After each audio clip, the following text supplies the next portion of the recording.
Hello everyone! Ito na nga, bagong araw, bagong luto, bagong menu. Kaya tatanungin kita, na-try mo na ba itong menu natin for today na eggplant at sardines ukoy? Ayan, syempre, ito ay hindi na bago sa iyong paningin at bago sa iyong na recipe dahil alam ko marami kayong tanim dyan na eggplant o tinatawag natin sa Tagalog na talong. Ayan, syempre, speaking of talong, ito ay isang paborito natin na kainin dahil ito ay mahaba. Aba, sana all mahaba.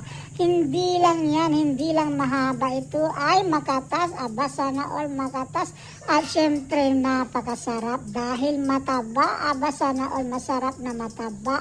Aba, ito na talaga yung pinaka the best at healthy na ulam, lalong-lalo na marami tayong magagawang ulam na klase dito sa eggplant na ito. At isa lang sa napakasarap na recipe na magagawa mo sa talong ay syempre ang pinaka-paborito ng lahat na tortang talong. Ayan, syempre, pwede mo rin yan ilagay o i-barbecue. Ayan, hindi kaya iihaw ang tamang term. Iihaw mo ito, syempre, pagkatapos mong iihaw, lalagyan mo yan ng kamatis, saka konting bagoong. Pwede rin naman yan yung lalagyan mo siya ng napakasarap din na bagoong alamang. At solve na solve ka na, meron ka ng ulam. Pero sa probinsya, mga katropa, ang ginagawa nila madalas dito, nilalaga din nila. At syempre, sasawgan din nila ng masarap na sili, yung anghang. At syempre, lalagyan din nila yan ng konting bagoong. At syempre, lalagyan din nila yan ng kung wala silang kamatis.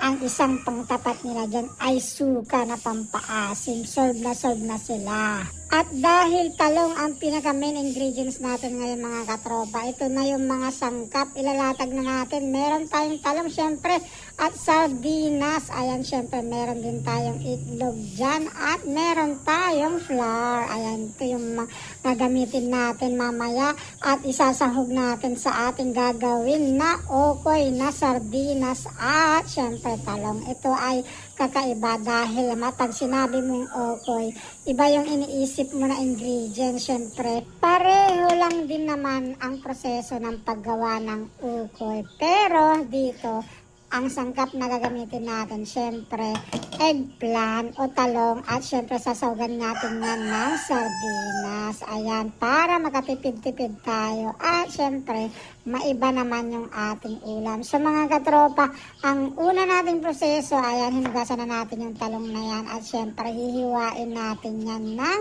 maliliit at maninipis. Saka natin siya imimix, syempre, dahil meron tayong ingredients sa itlog. Imimix natin yun, pero una natin gagawin sa itlog, syempre, babatiin natin yan mamaya. At syempre, imimix na natin yung ating flour. At syempre, lalagyan natin siya ng konting asin para lumasa. At pagkatapos nun, syempre, yung hiniwa-hiwa natin ngayon, yung hinihiwa-hiwa natin ngayon na talong, ay ilalagay natin dyan at ipiprito natin. Ayan mga katropa, napakasimple, napaka-basic at syempre napakasarap dahil nga talong. Walang tatalo sa laki ng talong, walang tatalo sa sarap ng talong, lalo na kapag mataba. Kaya napapasana all tayo at gusto na lang natin maging talong. Ayan, syempre. Pero hindi pwede dahil limited lang tayo, syempre. Kung minsan masarap, syempre tayo rin ay masarap. Aba, sana all. Katulad din ng talong. Ayan. So, ituloy lang natin mga katropa. Sundan mo lang kung paano yung ginagawa natin na proseso. Napakadali lang yan. Napakasimple at magkakaroon ka ng napakasarap na ulam maya-maya at syempre mapapasana all. Baka itusok sa'yo ang talong ng asawa mo pag natikman niya yan habang kumakain kayo. Swerteng-swerte mo mga katropa. Baka hindi lang itusok sa'yo ang talong, baka subuan ka pa ng talong ng asawa mo habang kumakain kayo ng sabay. At ikaw ay syempre mapapawaw at mapapasana all din dahil at magpapasalamat ka sa akin dahil tinry mo at sinubukan mong gawin itong recipe na ukoy na ito ng talong. At syempre dahil susubuan ka ng talong ng asawa mo. At ito na nga mga katropa, nagbabati na tayo ng itlog. Ayan, ito na yung next na gagawin natin. Siyempre, kung meron tayong talong, meron din tayong itlog na babatiin. Ayan na nga, binati na natin yung itlog na fresh. At siyempre, yung itlog na yan, napakasarap din dahil lahat ng itlog ay masustansya. At favorite yan ng halos lahat ng tao sa buong universe na kainin. At siyempre, walang makakatalo sa itlog, lalong-lalo na kapag sinama mo pa yan sa talong.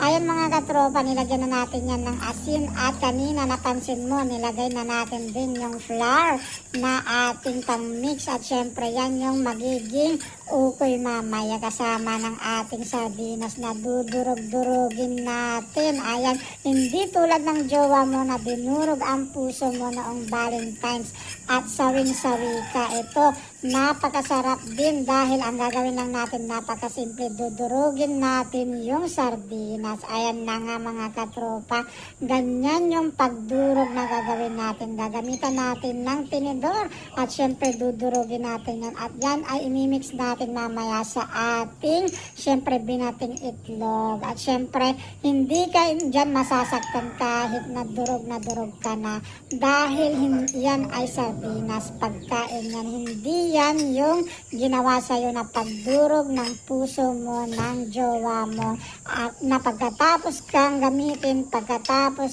kang ubusin, pagkatapos ang kainin nung February 14 na Valentine's ay iniwan ka na lang bigla nung gabi o nung umaga ng February 15. Ayan mga katropa, paghahalu-haluin na natin yung sardinas, yung ating hiniwa-hiwa kanina na talong at syempre yung ating binati na itlog kasama ng flour na minix natin with syempre yung pampalasa natin na asin. Ayan, imimix na yan natin mga katropa at mamaya ready na tayong magprito hanggang mag golden brown, hanggang maging malutong at syempre babalik na rin natin para naman maluto yung kabila niya. Napakasimple, napaka-basic at hindi ka mahihirapan, hindi ka mapapagod at syempre hindi ka pagpapawisan sa pagluto ng ganitong klase ng ulam. Kaya ito na nga, umpisa na natin yung pagpiprito. Ayan, naglagay na tayo ng unang batch ng ating ipiprito. Siyempre, kaunting part lang yan. At siyempre, mas masarap kapag manipis dahil mabilis lang itong lutuin. At siyempre, malalasahan mo talaga yung lutong niya. At siyempre, mapapansin mo rin habang nagpiprito tayo, nasa almost done na tayo ng ating pagluluto. Pero, wala kang narinig na pambubuli dahil nga napakabait na natin ngayon. Siyempre, dahil mabait tayo, hindi natin ibubuli ang ating mga kapamilya, kaibigan, katropa, lalong-lalo na yung mga lagi nating binabanggit na mga Team 69ers dahil mababait na tayo kahit na yung mga Marites na Team 69ers na pinangungunahan ni Marites PerkyF, ang pinakamarites ng Hong Kong. Syempre, kahit leader yan ng Team 69 na Marites at leader ng mga Marites sa Hong Kong, si PerkyF ay mabait din yan dahil meron naman siya mabait na syempre asawa, walang ibang si Little Flap. At syempre si Little Flap, meron niyang kaibigan na hindi nang gugulat. Syempre Marites din. Syempre sino pa?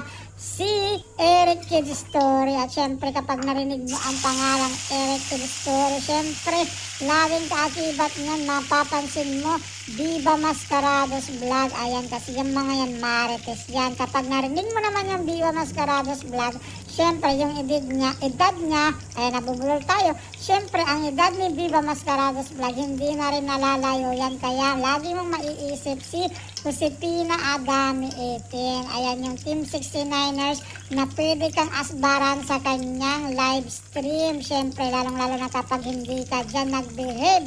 Ayan, dahil siya yung pinaka walang ana-ana, pinaka walang plok-plok since kailan ba? Syempre matagal-tagal na daw. Syempre 20 years na. Kaya tuyot na yan si Ate Josepina Adami 18. Kaya mag-behave ka kapag nanonood ka sa kanyang live. Syempre kasama niya rin nanonood. Nandyan yan. Ayan si Ate Leti. Ayan na makikita mo pag pinapansin mo yung itsura ni Ate Leti Pio Channel.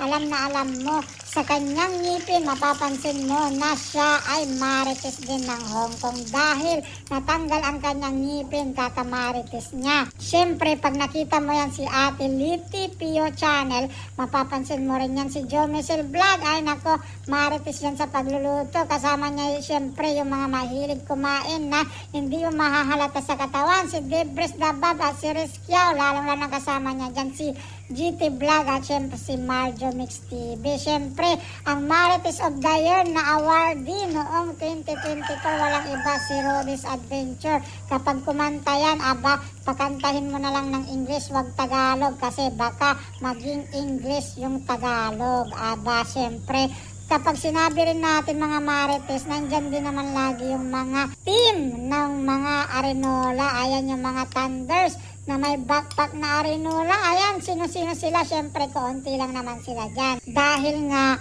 pakunti ng pakunti sila dahil nasa edad na sila ng, siyempre, nag-edad na sila ng nagdadalaga. Ayan, mga nagdadalaga, ay nabubulol-bulol tayo. Mga nagdadalaga, sina ang Thunders na may backpack na Arenola. Sino pa? Siyempre, si Ate Mabuhay 080 Vlog at ang kasama niyang Thunders na may backpack na Arenola. Ayan na nagpipiling dalaga.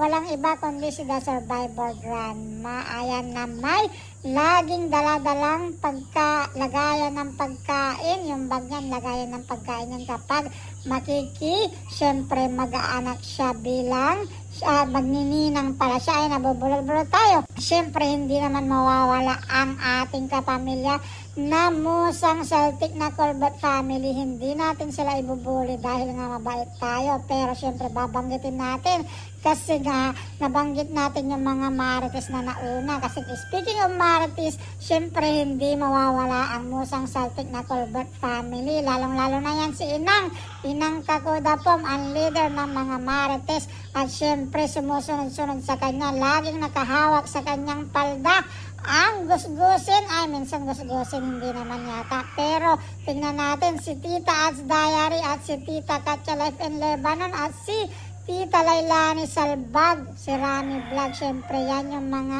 anak niya, mga junakis niyang mga babae na sobrang budol at syempre sobrang bully sa kanilang ampon. Pero meron lang, lagi naman meron mabait sa kanilang pamilya. Syempre nagmana sila sa kanilang amang Idol Ace na mabait syempre dahil lahat ng lalaki sa kanila, lalong-lalo na si Bro Tony Mix Vlog at si syempre Charles Lumawig at ang kanilang uncle Pare Koy Official TV. Syempre napakabait ng mga yan. At syempre meron din naman silang mga kamag-anak. Ayan si Ate Lori ko, ang kapitbahay nila na manggagamot, at syempre yung kapitbahay nila na si Ate Lingray Official. Ayan, isang albularyo na kapitbahay ng mga Musang. Syempre dahil patapos na tayo, isa-shoutout na lang din natin si Tita Lots Dotado at si Tita Lots.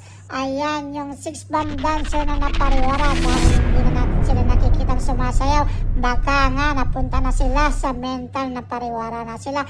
Pero maraming salamat sa inyong panonood hanggang sa muli. Dahil mabait na nga tayo, hindi tayo bully. Kaya magpapasalamat na lang tayo at don't forget to like, share, and subscribe. At pag-press mo ang notification bell para lagi kang updated hanggang sa muli. Maraming salamat. Bye-bye. Mga